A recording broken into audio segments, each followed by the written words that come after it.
Morning তো new block. তো আজকে আমরা সকালবেলায় চলে গেছি যচ মন্দির।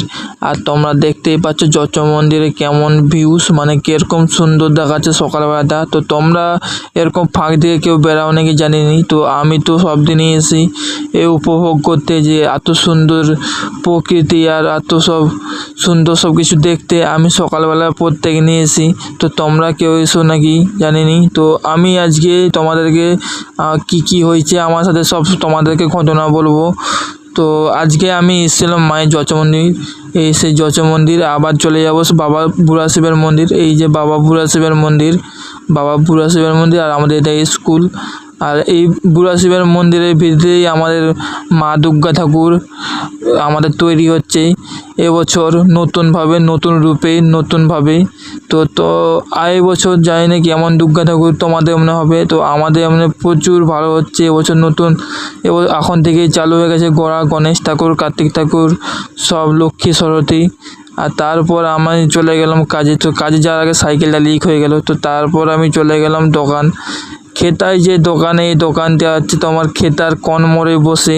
তো এই কোন মোড়ে বসা ছেলেটাকে একটু সাপোর্ট করো, তো এই ছেলেটা অনেক খাটে। তো তোমাদের একটি বলা, ছেলেটার কাছে কিছু কিনবে, ঠিক আছে, খেতা এলে তো তোমরা খেতায় কিছু কেনাকাটি করো এই ছেলেটার কাছে। এই ছেলেটার কাছে খুব কমে পেয়ে যাবে পাকড়ি, চপ, ছেলেটাকে চিনে রেখেছো। আর তারপর আমি সন্ধ্যাবেলায় চলে এসেছিলাম ঘরকে। তো ঘরে এসে দেখছি আজকে আমাদের ঘরে মাংস হচ্ছে।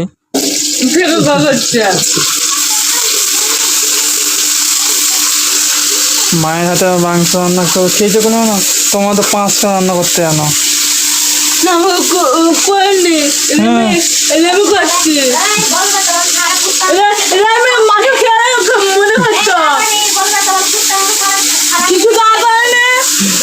না খাই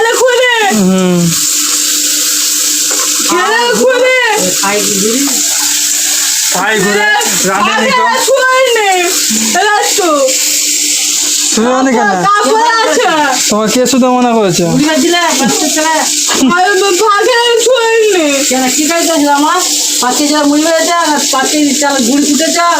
পিঠা করেছে না, ধান সিদ্ধ করেছে না, কাপড় কেটেছে, কি করছে দুটো বলে ভাত তুমি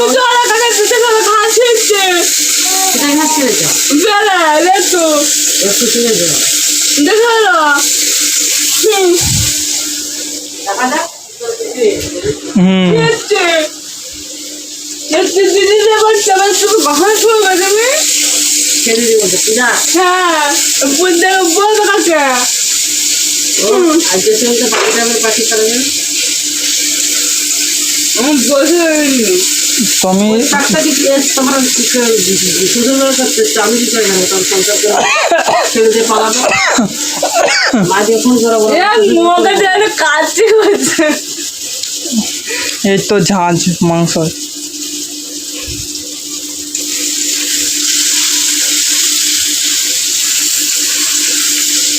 এরকম করে মাংস রান্না শিখেলাম মায়ের কাছে বসে থেকে থেকে।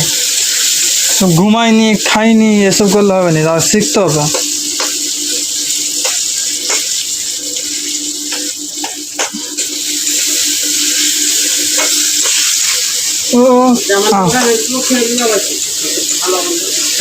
না ভালো করে বলো, যেমন ভাত ঠেলে খেতে পারি। কতদিন খাইনি মাংসের ঝোল। কুচু ঠ্যাংলেস নি তোর জন্য, কি করবি? মাংস খেলবি? আমি মাংস তো এইটুকু নিয়ে এসছি, কি খাবি?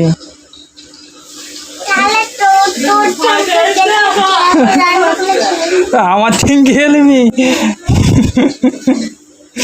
আমার ঠ্যাং খাইছি নি, তাহলে কাল থেকে কাজে যাবো নি, আর মাংস আনবো কি করে?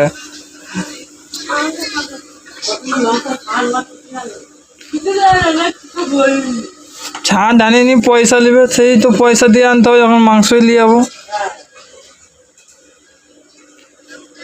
ওরা তো আবার পয়সা না হলে আবার মাংস দেবে নি, চিনেই নি পয়সা না হলে। তিসটাই মরতে হবে। এখন যা অবস্থা, নুনের দাম, চিনির দাম, গ্যাসের দাম, ফোনের দাম, রিচার্জের দাম, সব দাম বেড়ে যাচ্ছে নাকি রে কিছু? তাহলে মাংস খাবি নি? সবারই কম পড়ে যাচ্ছে। সবারই কম পড়ে গেছে। তোর কম পড়বে না, তোকে দেবো।